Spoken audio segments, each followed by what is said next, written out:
Hi everybody, Scribbler Johnny checking in before we continue Shreckland. This chapter is narrated by Will Craven, and it is called Best American Girl. I took the title from a song by a Japanese American singer named Mitski. That's Mitski. And Best American Girl is a song she wrote for her experiences. And, well, she's more eloquent about it than I ever could be, but I also liked the title so much. And I really appreciated her position and her emotional honesty with that song. And Will has his own internal and external conflict that goes on in this chapter, including my own retelling and interpretation of the Hachishakusama myth, or Hashakusama, as she is also called. She is the 8 foot tall woman, and she is the Japanese boogie woman. And Capcom can insist to us about how Lady Dimitrescu is a vampire all they want. She's Hachishakusama. She's got the long, old timey dress and big white hat and everything. She's Hachishakusama. Anyway, I will now continue the tale of Shreckland. Best American Girl, as narrated by Will Craven. Where we left off, he and Kumiko were separated in the safe zone run area for Coffin Queen.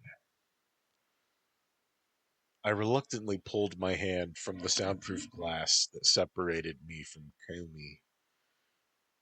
I wanted to leave with her, but I also wanted to win the game. I gave up on the game of night slashers, and even though Kumi's way more important than an arcade game about beating up zombies, it still rankled my gamer ego. It was a forfeit, you know? Anyway, I felt my way out of the Hall of Mirrors, and I pushed open a mirror door. I was in a bedroom, a woman's bedroom. As I scanned the room, I saw two doors and a skeleton putting on a dress.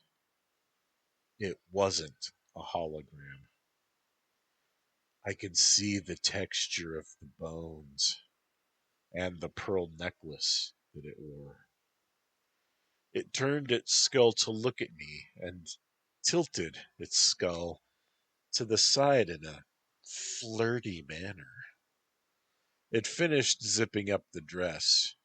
No wires, no frame. Harryhausen couldn't have done animation this thing was showing. The skeleton turned around to face me. I saw its ribs and the dress behind them.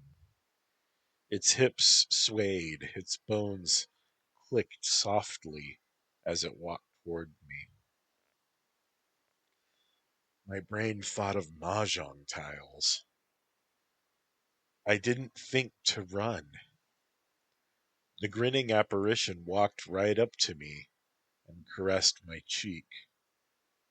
Warm, dry, smooth bones were touching my face.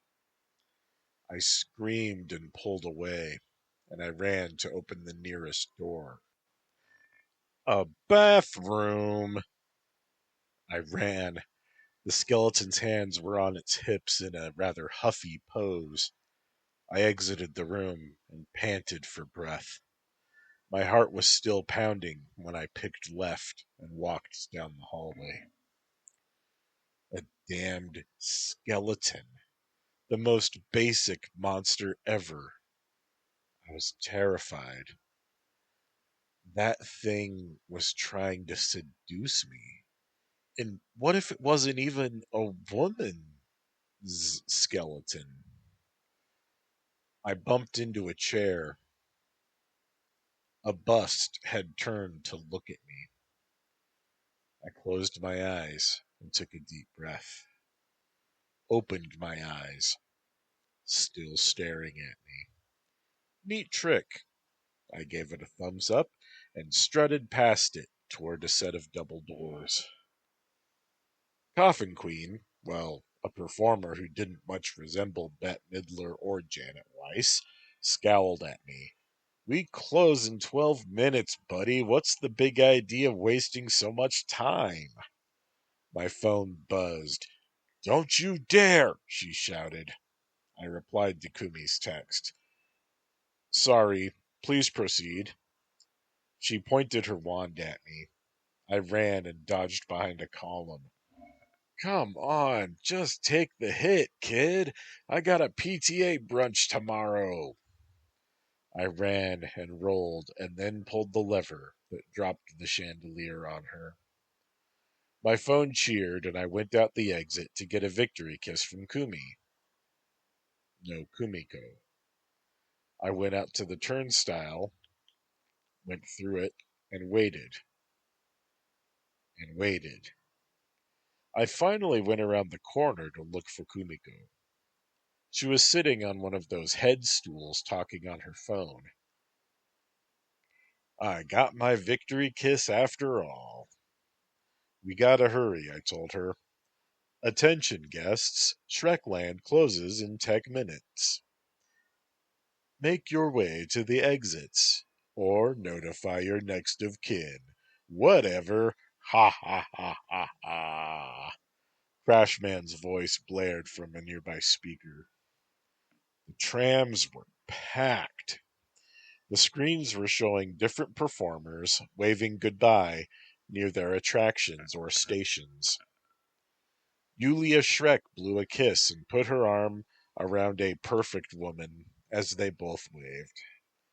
Thank you for visiting, said Crashman as he waved.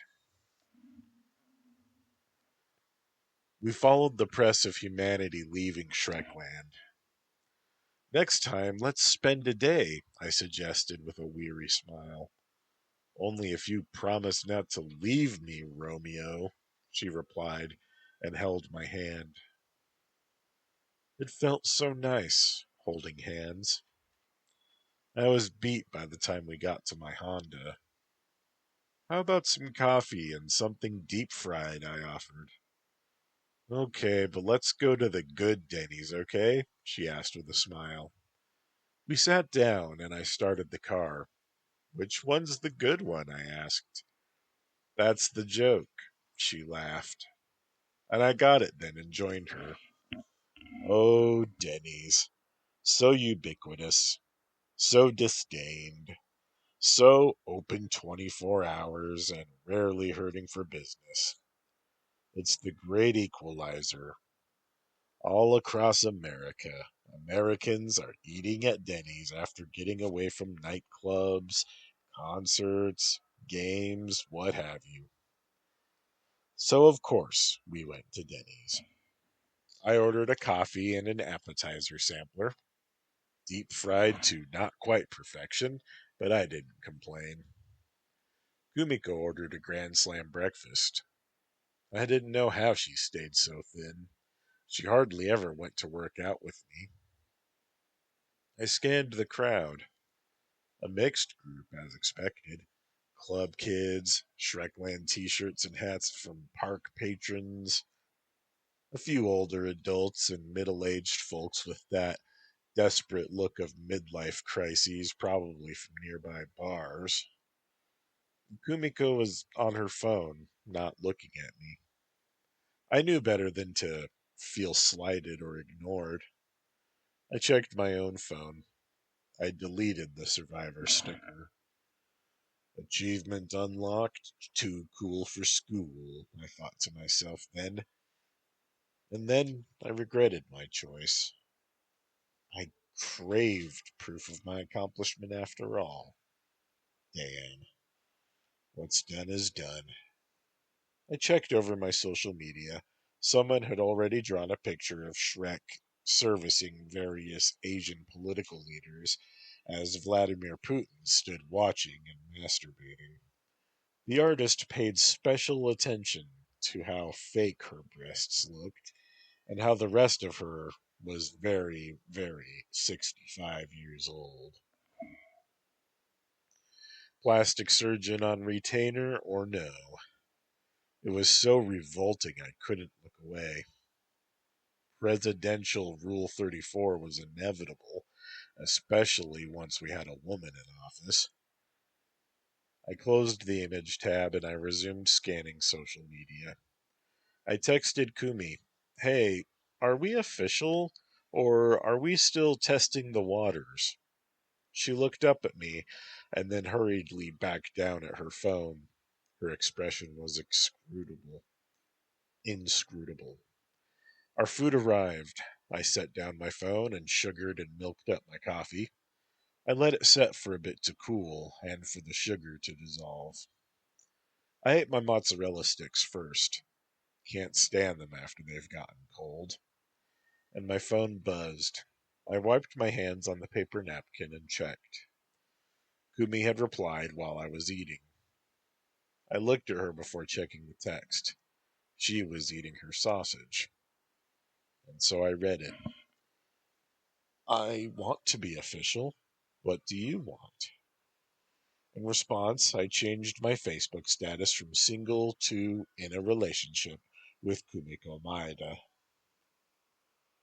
She approved it while I ate more mozzarella deep fried and dipped in marinara sauce. And I felt a thrill. I was Kumiko's boyfriend. I'd had other girlfriends at school, but nothing serious. Rich snob girls who got plastic surgery for Sweet 16. Spare me from them. And Stacy commented, "Oh, loverbirds. Need a chaperone? As club president, I can do that." I replied, "This you pull rank for? This? Fine. Next week, when we start meeting again, you get to give a presentation comparing and contrasting the original and the remake of The Blob. Ha!" And then she posted a YouTube video for Beware the Blob. I turned my volume down and tapped it. It sure sounded like 50s doo-wop music, but since it was about a monster, it still made me chuckle a little bit. And I've felt the urge for more music about monsters. I munched with one hand while going down a monster song rabbit hole with the other. After eating, I asked Kumiko what she wanted to listen to. She chose a Smile DK CD. She likes the techno. Good to know. And I was in a bit of a daze as I drove her home. I gave her one more kiss when I said goodbye, but she wanted another. How could I refuse? "Thanks for a great night, Will," she said with a smile. "Thank you," I insisted. She squeezed my hand and then walked to her front door. One last look. She had it as bad as I did. I was in love. At home, I couldn't think about anything but Kumiko. I regretted not getting a souvenir photo. So we texted for a little while after that, and I'll spare you all the lovey-dovey shit. We were acting like kids. It was like, just like that first love at school. Puppy love, they call it. I fell asleep with my phone in my hand and a photo of Kumi wearing her nightshirt on my screen. She said sweet dreams of me instead of goodbye. I longed to hold her in my arms and see her beside me when I woke up. So I plugged in the charger and set the pic as my screensaver. I didn't dream about Kumi. I didn't have any dreams. I felt let down by my subconscious. The summit between the US and Korea was tentatively scheduled for April, just a couple months away. Shrek was already bragging that she was going to end the Korean War and unify the peninsula single handed. I could see her delusions of grandeur as if she had brought visual aids. What if she succeeded? Got reelected? Good God. I shook it off. School was starting back up in a week. I needed to prepare for my classes, but I couldn't concentrate. I thought of Kumiko in the shower. Don't get gross, I just showered. But she was on my mind while I ate breakfast, too. I'm an early riser, but I wanted to make sure that she had had enough rest. But I couldn't settle down. I couldn't put my mind on any games. I tried to play Red Alert 3, but Yuriko made me think of Kumiko. I quit and I texted Kumi, "Are you awake, baby?" She sent a smiley. "Did you dream about me?" she replied. "No, lousy, lazy Sandman," I replied. "Let me make it up to you," she said. "No need. You're sweet enough for any dream," I replied. And then she sent a photo of her making a kissy face. "Love you," I replied. "Love you too, Will. Just didn't realize it until last night." "Want to hang out today? My folks are going on a business trip." "Yes. Very yes." Smooth. She called me, and when I answered, she was still laughing. "So, do you want to bring some games over? We could make a day of it." "If you get yourself a gamer girl, you hold on with both hands." "Sounds good, Kumi." "Now, what to bring?" "Co-op. She likes co-op." I didn't speed to her house. It was a near thing, though. Her folks were still home. I texted Kumi to let her know when I'd arrived. She opened the door and I walked inside. "Hello, Mr. and Mrs. Mada," I called out. I couldn't quite pronounce their last name right. "I told you before, Will. Call me Claire," Mrs. Mada said with a smile. And then her face went mock serious. "Yes, ma'am," I replied. She was carrying a garment bag and a rolling suitcase. "Come on, Toshi, let's go," she said over her shoulder. She gave me one more smile and headed out the door. Kumi's dad carried his bags down the stairs and shook my hand. "Don't do anything I wouldn't do. No fires," he said as a farewell. We both waved. Kumi closed the door and locked it, and then pulled me into her with a passionate kiss. She faintly whimpered as she caught her breath.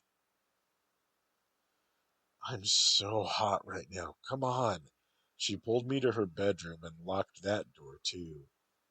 She nearly attacked me then. I tried to keep up, but her passion was more than I could handle. She pulled me to her tropical flower patterned bed and covered me with her kisses.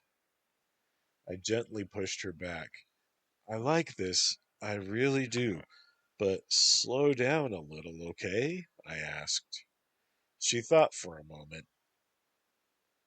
"No, I like driving you crazy," she insisted and resumed the love assault. I caressed her back as we kissed. She sighed and made that whimpering sound again. You act like you've never been touched by a man before, I remarked.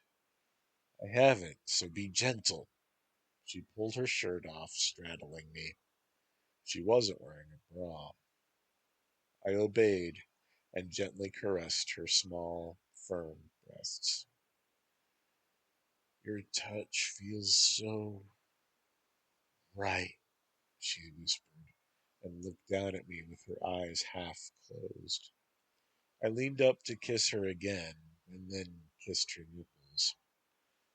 We didn't go all the way. She wasn't ready yet. I didn't push it. She happily finished me off with her hand and helped me clean up with a handkerchief. Keeper. She's a keeper. Do you want me to do you? I asked. Don't worry. I came like a fire hose when you were sucking on my nipples, she said with a shy giggle. I'm so naughty. So are you, she added, and I caught my breath. She pulled her shirt back on and then went to the front door to grab my bag. What did you bring? She asked, looking inside. And so we played most of the day. I ordered some pizza and soda. So I've been thinking, she said while we ate. What about? I asked. Our first time should be in the shower, so that the blood washes right off and goes down the drain. I put my radio in there already, and I have a scented candle. An article that I read said men like lavender, practical and romantic. How could I refuse her? I grinned like an idiot. Sounds good, baby, I said. She put a finger to my lips. Don't call me baby. I don't like it. Okay, got a preference? And then I kissed her fingertip. She pulled her hand back to think. Say a few, and I'll see what I like your voice saying. I thought for a bit. Boo, shorty, sweetie, honey, um, sweetie, honey, cuckoo, Mimi, sweetheart. I ran out of ideas fast. She shook her head. We'll find something, she said. I smiled. She wanted to play some more, so we left the rest for later, and we cleaned our hands off with some sanitary wipes. Grease on your controllers is a no-no. She crawled over to sit on my lap. Playing with her in my arms, I couldn't think of ever being happier. And she abruptly said, Okay, let's go before I lose my nerve again. And she paused the game. I dropped my pants and followed her. She made me wait outside the door. In time, romantic music began to play. Stupid matches! You're ruining everything! She shouted. And then I heard her squeal in excitement. Okay, come in, I'm ready, she called out. She was naked and waiting in the shower, bathed in candlelight. I smiled. You're so sexy, I said, and I finished disrobing. She beckoned me forward like a goddess and opened her arms to me. As I shuddered into her, pressing against the tile wall, holding her up by her hips, she sighed. Oh, baby, I said, resting my head on her shoulder in the hot shower. Okay, she gasped. Now you can call me baby. I set her down and we rinsed clean. And then I realized I hadn't used a condom. Shit. Well, we'd worried about it if we had to. I wouldn't forget my condoms again, though. Safe sex is the best sex. I scrubbed Kumi's back, and we got good and clean. I found out I do like the smell of lavender. The hot water ran out, so we dried each other off and got dressed. Kumi changed her panties and put in a panty liner just in case, she said. She wanted to cuddle and watch a movie after that, so I saved our game and turned off the console. She moved her pillows to the side at the other end of her bed, and we watched some romantic comedy or other. And after a certain point, they get kind of interchangeable. Cuddling with Kumi, I didn't mind the movie. Does being in love make you like dumb movies? And why does nobody mention things like that? I want you to spend the night, too, if that's okay, she said. Yeah, I'll stay the night, baby, I said, and I nuzzled her neck, giving her shoulder and her neck a smooch or two. She reached up to caress me. I'm totally in love with you, Will. Is that okay? It's totally okay. I'm in love with you. I have been all year. When did you know? When Memento Mori made you cry. The lesbian ghost story? Yeah. Hmm, she said. It was pretty sad. Yeah, especially when the one girl broke the suicide pact and kicked her lover away. I felt her betrayed heartbreak. Would you want to drown together if people tried to keep us apart? No, I'd want to find a way to stay together and alive. I'd never give up hope. She rolled over. Good. Live for me. Never die. And she kissed me. Never, baby. Never. I kissed her back. Later that night, I lay awake while Kumiko slept. I looked at her good luck charms and her little shrine to the goddess of mercy. She also had a Daruma doll with both of the eyes colored in. The little statues normally come with blank eyes. You make a wish and fill in the left eye, and when it comes true, you color the right eye too. I was arrogant enough to think that the wish might have involved me. I looked over to her window, and I saw a pale, long haired woman staring at us from outside. I checked on Kumi, but she had vanished. I stood up fully naked, and I said, Go away, or I'll call the cops.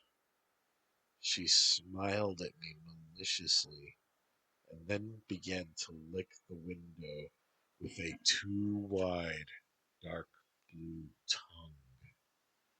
I jerked awake. There was no one outside that I could see. Kumi was naked, lighting a stick of incense. She looked back at me. You awake, huh? She asked. Did you have a bad dream too? I asked. No, just doing the butt in the moonlight scene, she said with a smile. And suddenly she was stretching until she was 8 feet tall. She reached out for me with her new, longer arms and said, Be mine forever, Will. And then her voice changed, rather sounding just like that lady from The Exorcist, and stepped forward saying, Oh, oh, oh, sounding like someone with a 30-year smoking habit. I crawled backward and woke up again. I was wearing my boxers, and Kumiko was in her nightshirt and her panties. I breathed, willing my pounding heart to slow down. Kumi was still asleep. I tried to pull my arm from under her head as gently as I could. She mumbled something and then was still again. Taking a flash of inspiration, I lit the stick of incense. Hi, Kanon, I whispered to the small statue of the goddess of mercy. Um, Put in a good word for me and Kumi with the big guy, please. And if you could get rid of these nightmares, that would be great. Thanks, Kanon. I gave a small bow. I was religiously unaffiliated, and I figured that there was nothing wrong with hedging my bets. I had to pee. So I went to the bathroom and sat down, easier than hurting my eyes by turning on the light. Afterward, I flushed and washed my hands and face, and I did the horror movie no-no and looked at the bathroom mirror. Just my reflection and the towel rack. I went back to Kumi's room and snuggled up to try and go back to sleep. Kumi snuggled back into me, and sleep eventually came. I woke up again in the morning and took our trash out to the outside trash can. Over some instant miso soup and toast, Kumi talked about how much she enjoyed sex. I was not prepared for this at this time of day. I didn't choke on my toast. Well, I'm glad it didn't hurt too much. I have some condoms if you want to again, I said, hopeful. She nodded energetically and finished her food before me. I dug out a condom from my wallet and put it in my pocket while we cleaned up the table together. We made love on her bed this time, slowly, exploring each other. In the sunlight, with the birds singing, it was even better than the first time. Oh, baby, I sighed as I collapsed into her arms. You say that every time, she giggled. Only every time you blow my mind, I promised. She was reluctant to disengage, but I rolled over and I looked at her for a long time. And then I told her about my nightmares and my prayer to Kanon. She grimaced. Nasty nightmares. You dreamed about Hachishakusama, she explained. Hachi who? Hachishakusama, 8 feet tall. She haunts little boys and takes them away. She can mimic people's voices, too. And I stared hard at her. The Japanese have a boogie woman? She nodded. But I'm 19. I'm not a little boy. It was a dream, Will. Yeah, but why did I dream about a Japanese monster I never heard of before? She had no answer for that. If anything, she looked more worried than I felt. She said that we needed to go to a special store and we needed to buy some supplies. When I asked what kind, she told me home security. Imagine my surprise when she directed me to a herbal medicine store. She bought incense, herbs, and some very special rice. She also bought some good luck charm necklaces for both of us. Well, I paid, but, you know. On the drive to my place to change my clothes and grab a 3-day supply and my hygiene kit, I demanded an explanation. I'm psychic, she said. Yes, and? Things are drawn to me. Drawn to you, too, now, it seems. Like ghosts? Yeah, that's why my room is the way it is. Those aren't good luck charms. They're protection talismans. I think losing my virginity did something on the other side. We'll need to prepare for a siege tonight and tomorrow night. I'm really sorry. I took a deep breath. That's a lot to swallow, I said, as we pulled into my driveway. So, monsters are real. You can see ghosts. And now, for some reason, bad things are after me because you aren't a virgin anymore? I think that's it, yeah. Sorry. I took her hand. You're worth it, baby. We put on the necklaces and went inside together.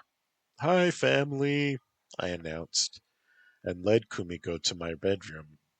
Welcome to Sanctum Sanctorum, I said, and I gestured expansively. Where her room was sunny and bright, my room was dark and semi-nocturnal. I grabbed a gym bag and packed. My mom came to the door. Hi, Will. You didn't say Kumiko was here, she said with a smile. Kumiko nodded at her. Oh, yeah, I'm going to be spending the next couple of days at Kumiko's place. Her parents are at a business conference, I explained. Mom looked at me and said, You have condoms, right? It wasn't a question. Yeah, Mom, we're being safe, I replied. Kumiko blushed and looked away. My mom nodded.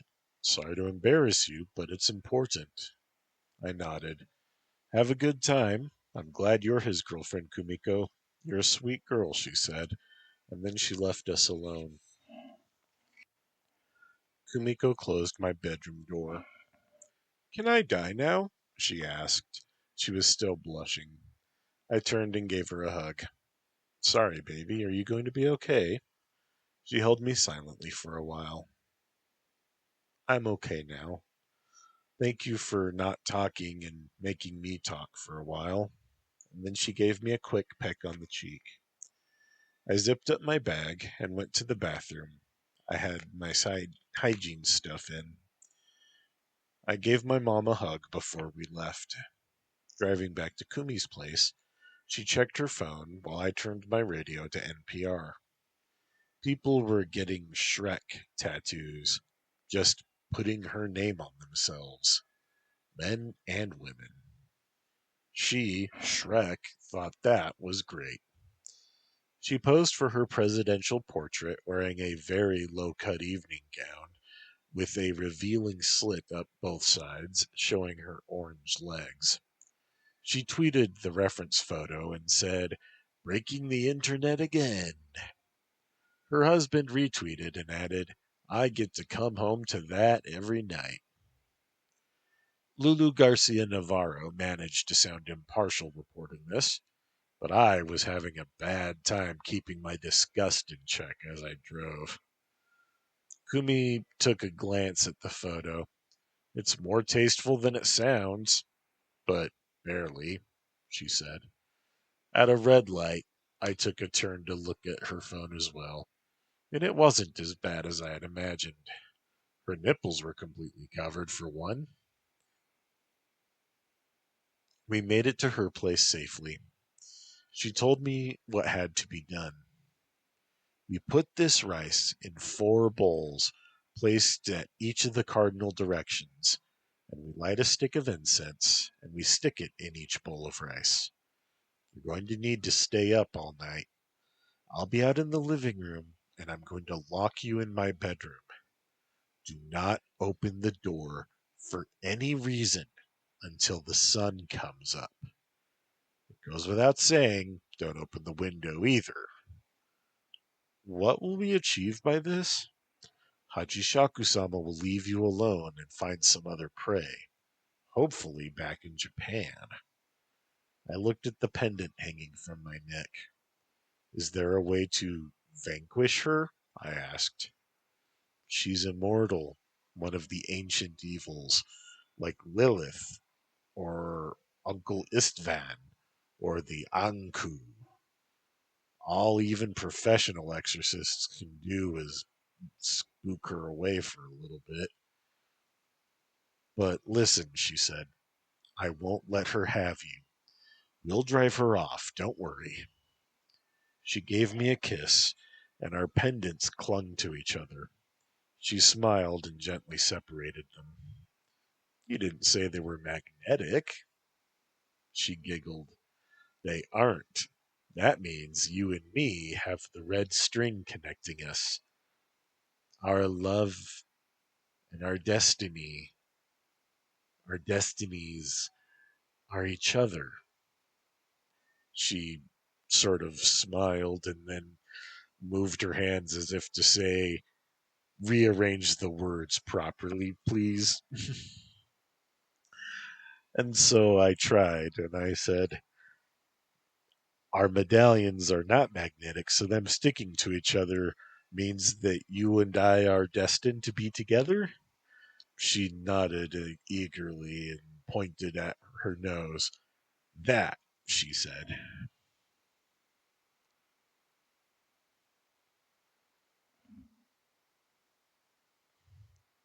And then I asked her to explain the red strings. She held up her left pinky finger, and she said, there is an invisible red thread that ties my pinky to yours. It means we're meant to be together. And she gave me a kiss, closing her eyes. I kissed her and closed mine too. My heart started to pound, and before I knew it, it was dusk. Kumiko lit some incense, and she checked each talisman. She held my hand, and then bowed to her shrine to the goddess of mercy. I also bowed, deeper than I had before. Goddess of mercy, please save William from Hachishakusama. I love him with all my heart, Kumiko said aloud. She gave me a hug. Tomorrow morning, I'm going to make you see heaven, she promised. How? I asked. I'm going to watch instructional videos and practice on my. And then she blushed and looked away. I'm going to practice anyway, she said, and pulled a velveteen bag out from under her bed. What's in there? I asked. Don't make me say. It's my substitute. I thought for a moment, and then I thought I understood. Whatever helps you stay awake, I said. Remember, never open the door until the sun is up. I mean 7 a.m. Not a minute, a second sooner. I nodded and she closed the door. I locked it. It was already dark outside. The moon had yet to rise, or show itself at any rate, and I looked at the bowls of rice, wondering what they could do. And then I looked at my phone. Stacy texted me, remember your assignment. I smiled. I had forgotten. So I sent a crossed fingers emoji. Promise, Stacy. And then she called me. What's up? I asked. Have you and Kumi done it yet? I can teach you if you want to know how to please a woman. I blushed and said, Stacy, we're doing fine, and that's not cool to offer. I don't know what you think, what with you and Andy and Zach, but oh, oh, oh, that hoarse, mannish voice said. And instead of Stacy's photo, a picture of a pale woman wearing an old-fashioned gray hat and with white hair smiling at me. Her smile got wider until her face split and she showed pointed teeth opening wide. Abruptly, her face was beautiful, and she didn't look like any Japanese woman I'd ever seen. If anything, she looked Russian. Come outside, Will. I'm right here.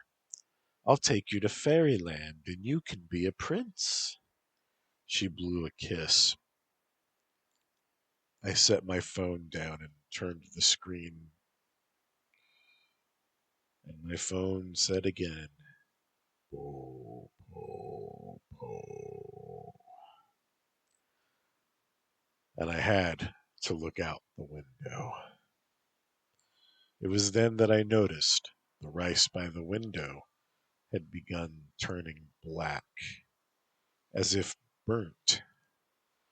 But it didn't go brown first, just white, then black.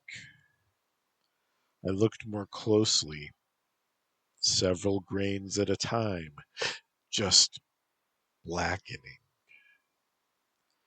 The smoke from the incense drifted toward the window, as if pulled.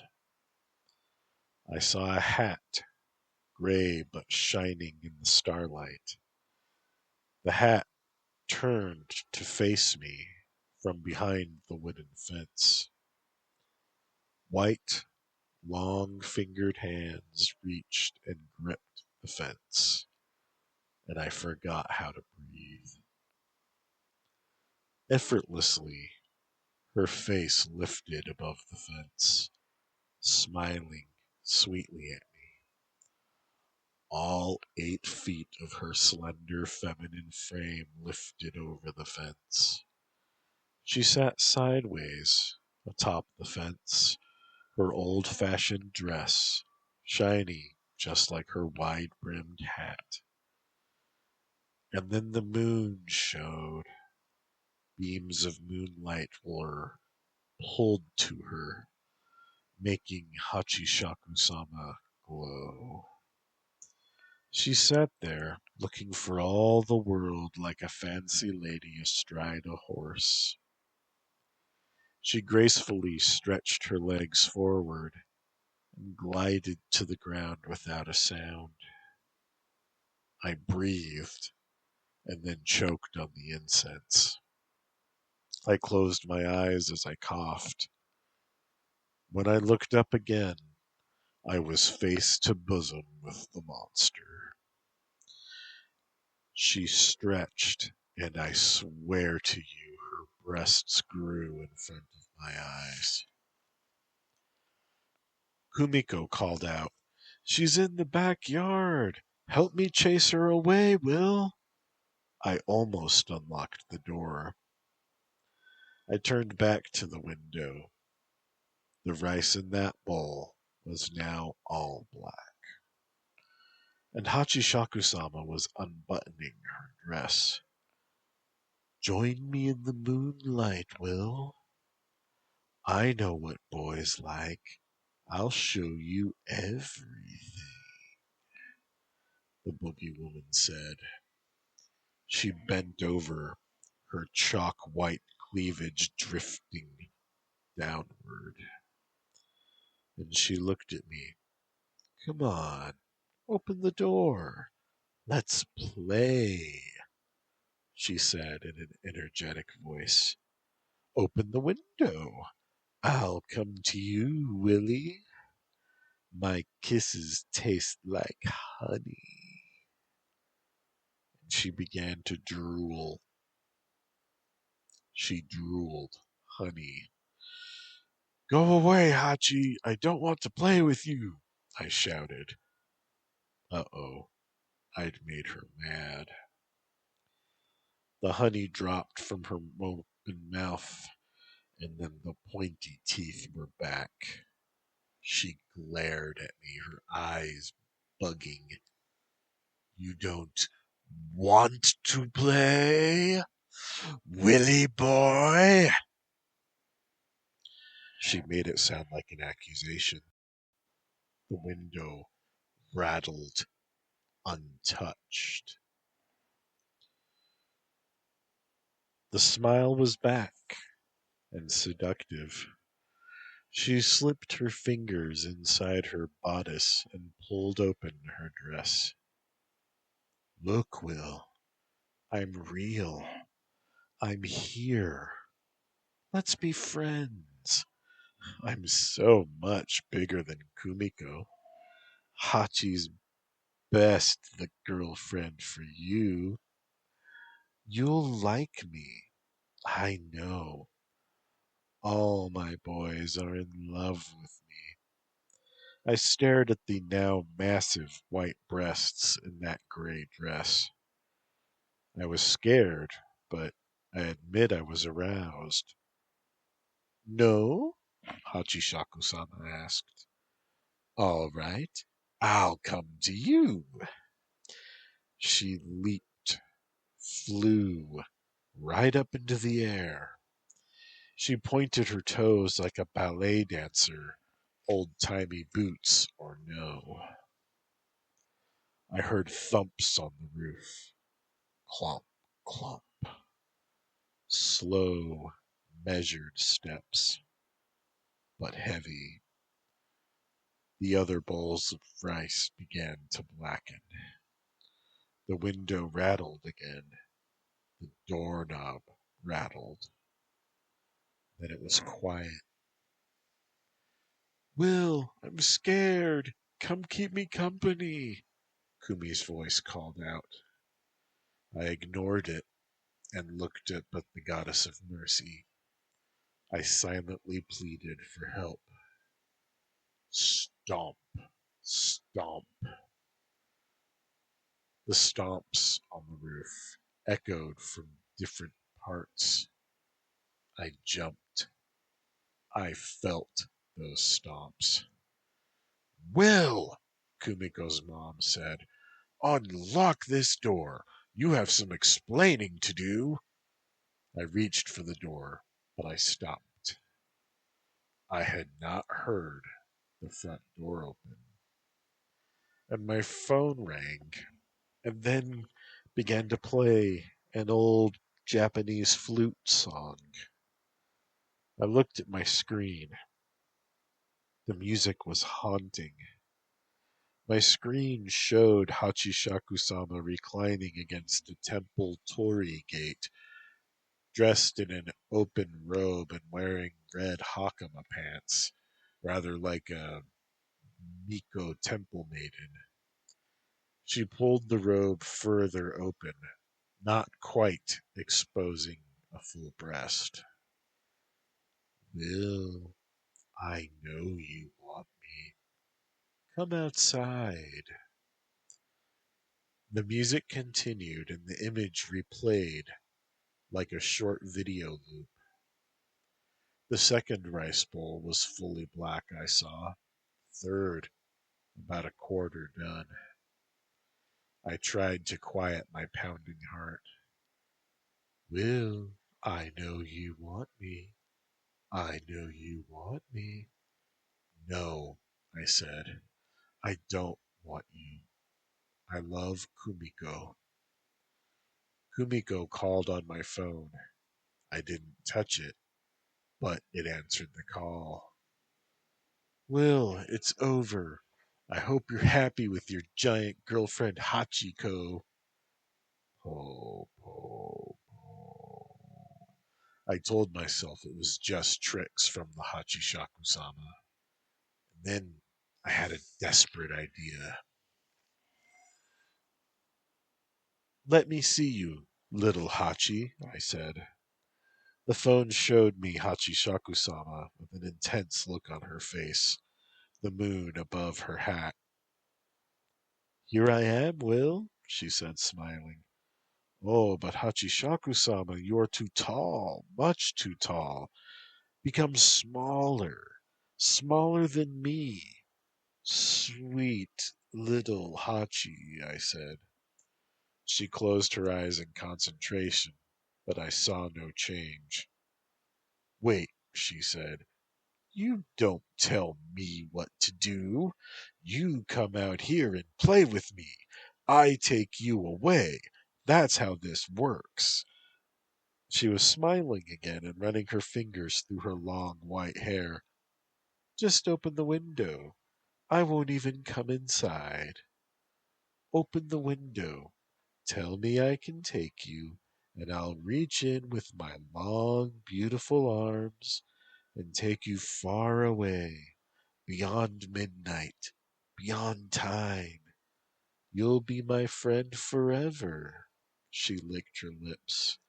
Imagine, Will, you'll never get old, you'll never die, and you'll have me. I pretended to consider, and then I asked her, what about your other boys? Where are they? She made a dismissive wave. They wanted to leave me, so I let them go. I know you're special. Once we've been together, you'll never want to leave. Why is that? For one thing, my love will take you to paradise. For the other, if you leave me, I'll eat Kumiko, bones and all. I felt myself chill. Where did the boys go when they left? To live with some demon princesses I know. They probably got tortured to death after being forced to pleasure the princesses. Then she stared hard at me. I mean, they went to their families, she said, and I nodded. Of course.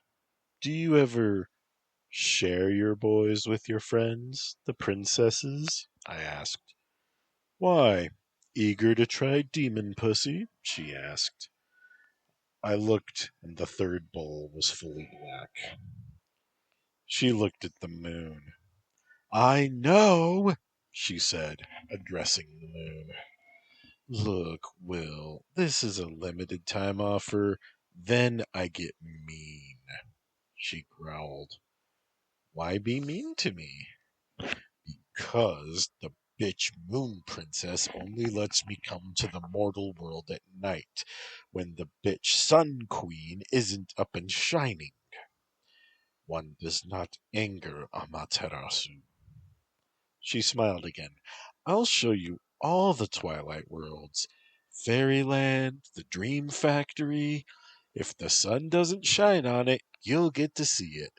Just come to me. Let me take you away.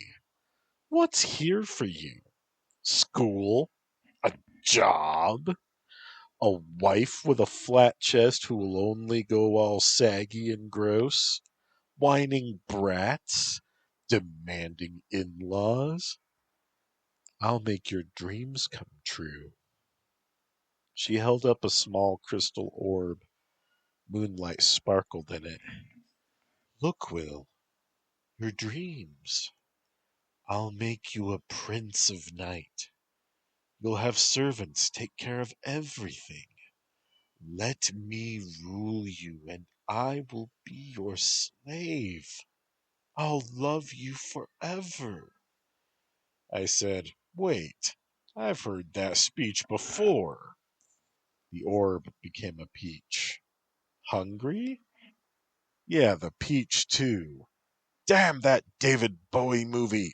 She looked desperate now. Okay, Will, I'll level with you. You won't be able to come back. I promise I'll keep my other promises, though. I will make you my prince. I will love you. You are special because you're you. She began to cry. I'm so lonely.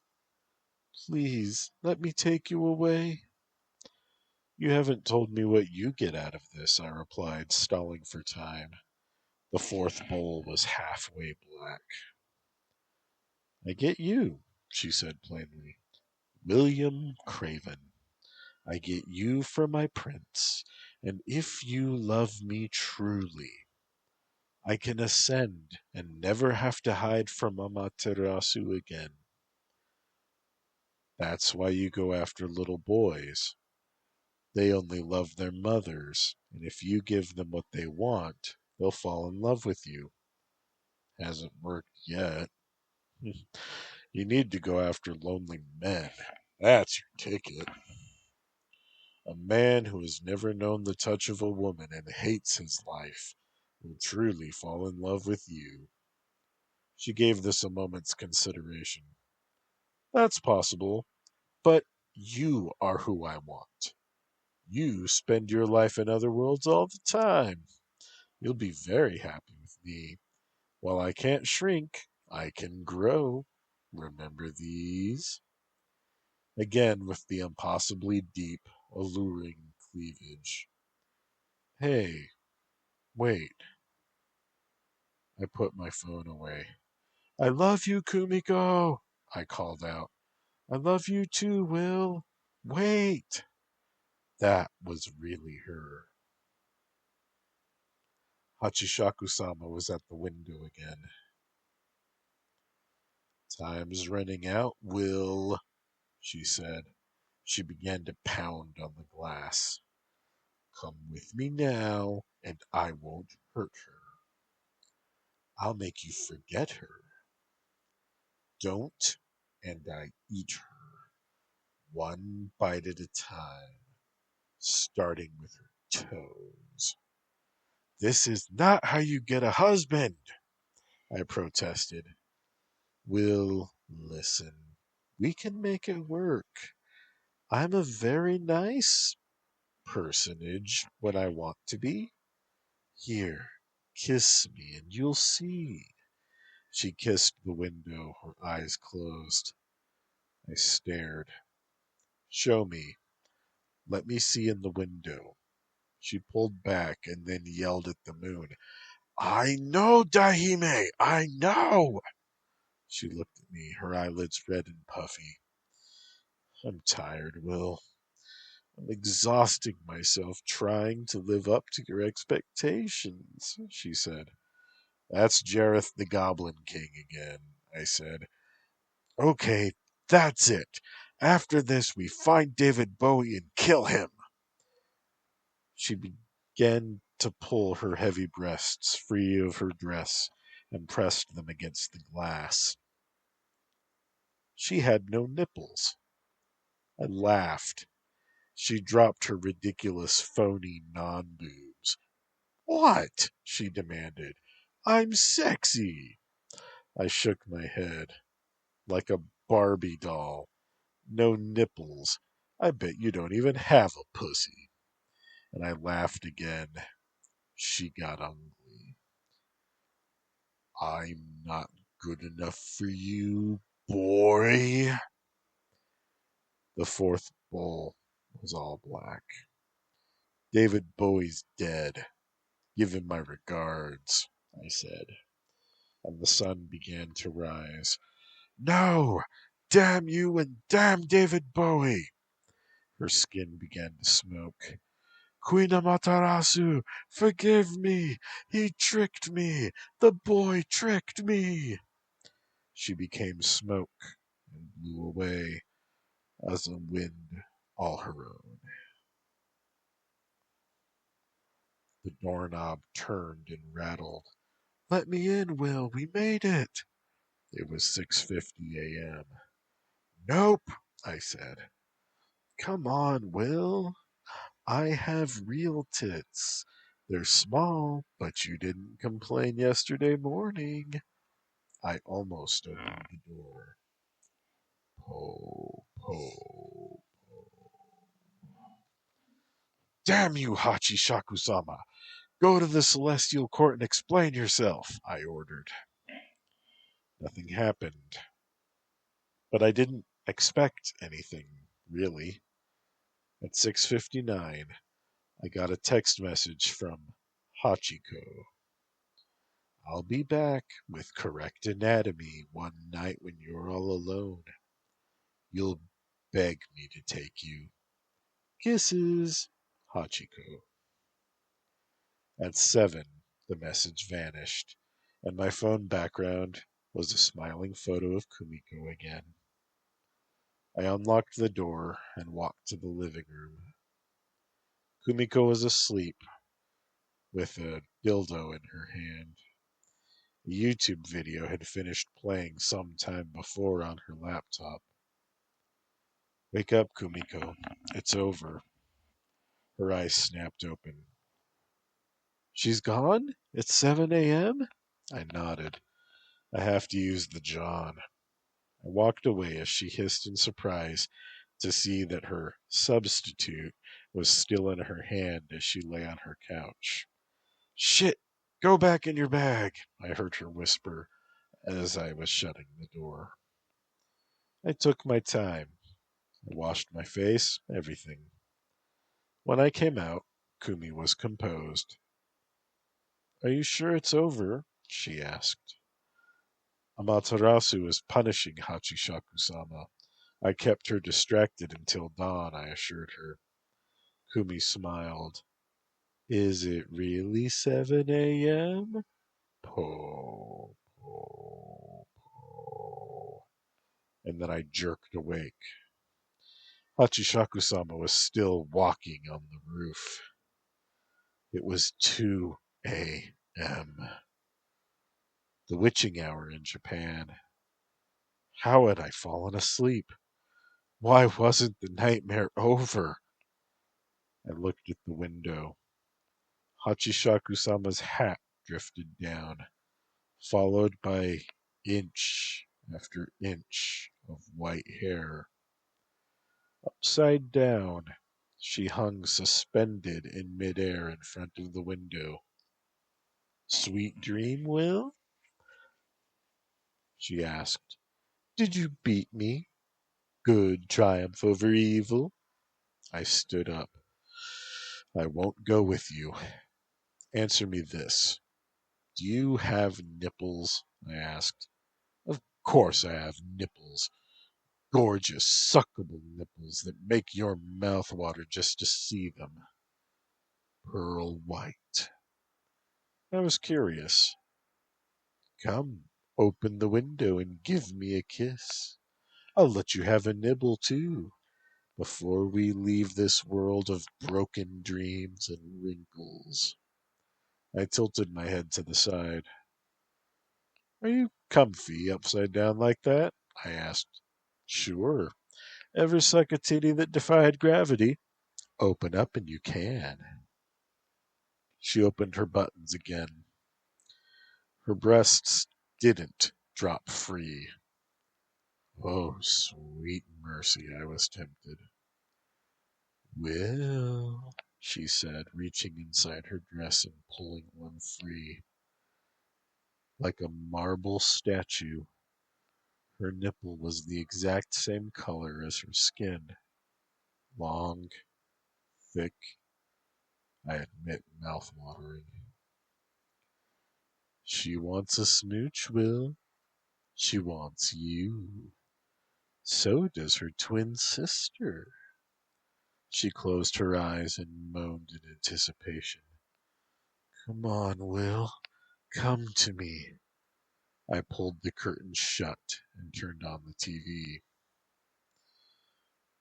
Old pro wrestling matches would do to help me stay awake. That and my bladder. Oh, my poor bladder. A text message. See you in your dreams. You'll regret rejecting me until your dick droops. Useless. I didn't reply. 7 a.m. came, finally. It was so much like my dream that I pinched myself, and then Kumi for good measure. It was over.